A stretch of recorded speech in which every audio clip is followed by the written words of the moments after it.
Selamat siang Bapak Ibu semua. Perkenalkan, nama saya Edi Putrajaya, siswa Diklat TOT, pelatihan TOT, Juru Timbang dan Rebaratir Angkatan 3 tahun 2021.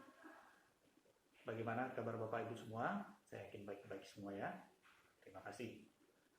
Adapun pada hari ini kita akan khusus membahas metode pengecekan pada timbangan dacin. Setelah mengikuti pelatihan ini, diharapkan Bapak Ibu peserta pelatihan dapat melakukan pengecekan kebenaran timbangan dacin, yaitu dengan melihat apakah timbangan dacin tersebut masih layak untuk digunakan, masih legal, atau harus ditera ulang, atau harus diperbaiki. Untuk mengetahui itu semua, akan ada serangkaian prosedur yang akan kita kerjakan. Baiklah, kita awali dengan konstruksi timbangan dacin.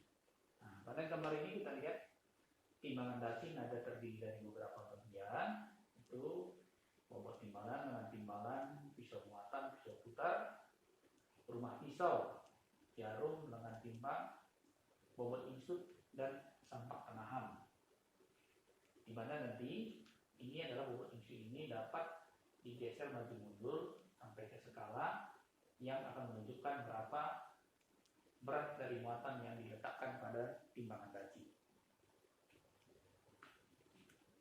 Prinsip kerja timbangan dacin adalah dengan meletakkan muatan pada piring timbangan, kemudian bobot insut digerakkan sampai ke posisi skala yang membuat tuas menjadi setimbang.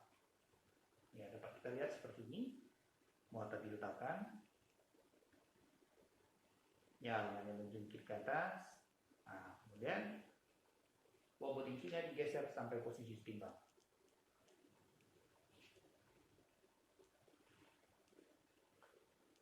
Prosedur pengecekan timbangan dacin atau persyaratan pengecekan adalah sebagai berikut.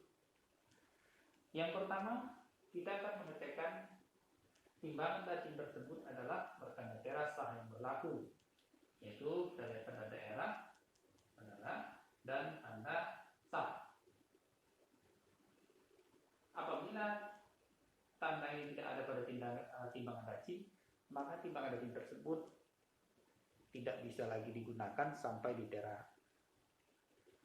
Kemudian diperhatikan juga tanda tera tidak rusak dan putus, dan timbangan dapat berfungsi dengan baik. Prosedur pengecekan timbangan dacin. Yang pertama, kita memeriksa kapasitas maksimum timbangan yang dapat kita lihat pada badan timbangan. Kemudian, letakkan bobot insut pada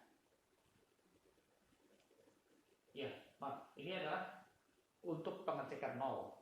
Ini kita letakkan bobot insut pada skala 0, tepat pada skala 0. Kemudian kita amati posisi jarum penunjukan terhadap tolok. Itu posisi jarum seperti ini. Ini bobot insut pada 0 dan posisi jarum. Apabila posisi jarumnya sejajar dengan tolok, maka timbangan dacin tersebut dapat disimpulkan berfungsi dengan baik. Ini kita perhatikan. Sedangkan apabila toloknya tidak sejajar dengan jarum, maka timbangan dacin ini harus segera ditera ulang. Demikianlah untuk yang pengecekan muatan 0.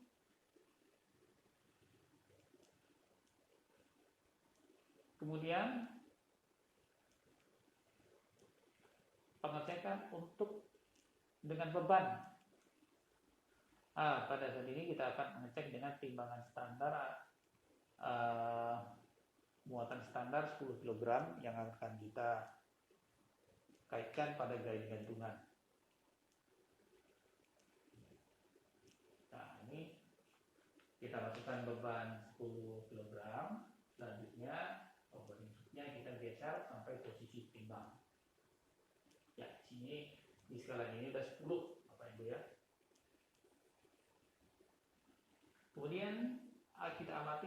posisi jarum penunjuk. Apabila posisi jarum penunjuk dan tolok berada posisi sejajar, maka timbangan dacin tersebut dapat berfungsi dengan baik. Sedangkan apabila posisi jarum penunjuk dan tolok tidak berada dalam posisi sejajar, maka timbangan tersebut harus ditambahkan dengan imbuh, yaitu pada dalam kasus ini adalah imbuh 20 gram untuk beban 10 kg. Kita tambahkan imbuhnya 10 gram. Kemudian kita amati pergerakan dari jarum. Apakah menuju ke posisi tolok untuk sejajar atau tidak bergerak atau tidak sampai ke posisi tolok. Nah, dalam kasus ini kita lihat bahwa posisi jarum sudah berada dalam posisi sejajar dengan tolok dan dapat kita simpulkan bahwa timbangan tersebut masih berfungsi dengan baik. Namun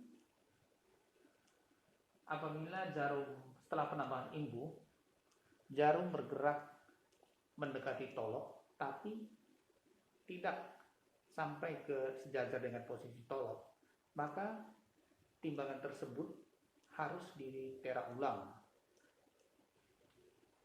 Untuk kasus yang pertama tadi adalah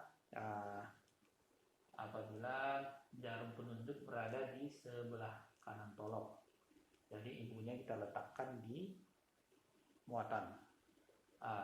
Yang kasus yang kedua, ini jarum penunjuk berada di sebelah kiri tolok, maka imbuh kita digantung pada lengan timbangan dengan menggunakan benang pada skala 0. Jika jarum penunjuk bergerak ke kanan sampai ke posisi timbang, maka timbangan dacin berfungsi dengan baik. Namun jika bergerak ke kanan melewati posisi timbang, timbangan dacin tersebut juga kita simpulkan berfungsi dengan baik. Namun apabila jarum penunjuk bergerak ke kanan tetapi tidak sampai ke posisi timbang, maka timbangan dacin tersebut harus ditera ulang. Demikianlah saya sampaikan metode pengecekan timbangan pada hari ini. Ada pertanyaan dari Bapak Ibu sekalian? Ya, tidak ada. Demikianlah saya sampaikan metode pengecekan timbangan dacin pada hari ini. Terima kasih atas kehadirannya dan selamat beraktivitas. Selamat siang, Bapak Ibu semua telah berkumpul di hari ini. Perkenalkan nama saya Edi Prajaya. Dengan saya sekarang ada TK kemudian mengenai pengecekan timbangan dacin. Di sini saya sampaikan dulu bahwa ini adalah timbangan dacin. Bisa ada beberapa komponen ini. Biasanya kita pakai. Biasanya ini kita lihat di mana ya? Posyandu. Kemudian timbangan daging di pasar ya. Di supermarket ada nggak?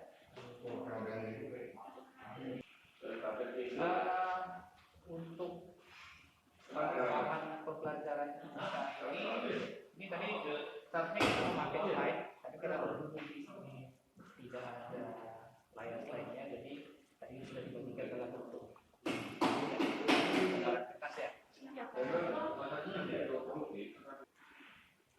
Ada tugas dari guru timbang adalah mengamati data PPP.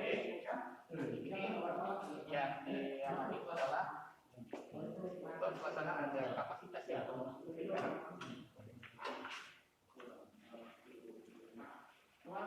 Ada ya, dan mereknya kemudian tab tanggal merah.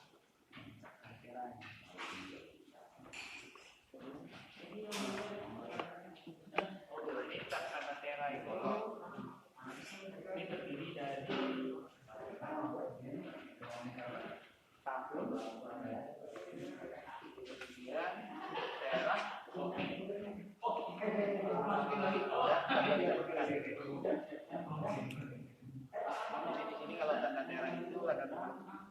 orang, bisa dilihat nggak ya?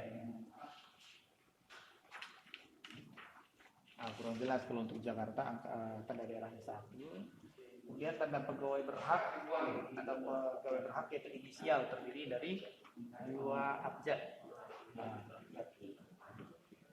dan satu lagi tanda jaminan. Kemudian masa penghubungan tanda daerah ini adalah 1 tahun. 1 tahun yaitu dimulai dari 1 Januari sampai 30 November. Masa berlakunya yaitu mulai dari tanda penghubungan sampai tanda daerah tersebut rusak atau 30 November tahun berikutnya. Jadi kalau misalnya di daerah tanggal 9 14 ya. 15 September 2021 masa berlaku sampai 30 November 2022. Yang ini adalah bobot lawan, lengan timbalan, kemudian bisa muatannya ada berapa?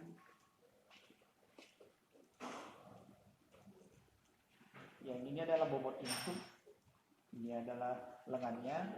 Bobot input ini dapat digeser kiri kanan untuk mengetahui berat muatannya. Kita akan mulai menghasilkan timbangan. Yang pertama adalah mengecekkan muatan bol. Ini muatan bol. Ini kita geser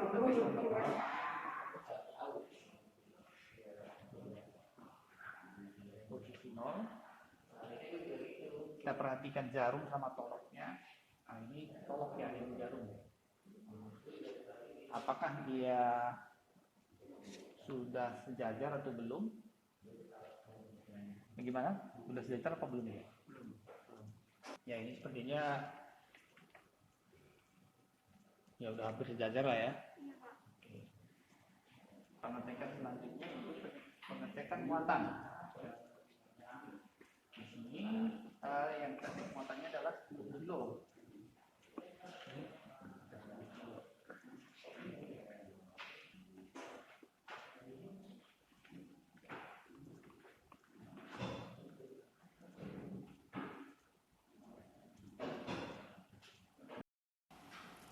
Ini beban sudah kita muati dengan beban 10 kilo dan dia sudah kita posisikan di angka 10. Tapi ini belum tertimbang di mana posisi jarumnya berada di sebelah kiri tolok. Untuk itu kita coba tambahkan imbuh, belum bergerak ya, belum bergerak juga, tambah jadi 30. Masih belum bergerak menuju tolok ya, karena timbangan ini belum bergerak menuju tolok, jadi kita simpulkan bahwa timbangan ini harus ditera ulang.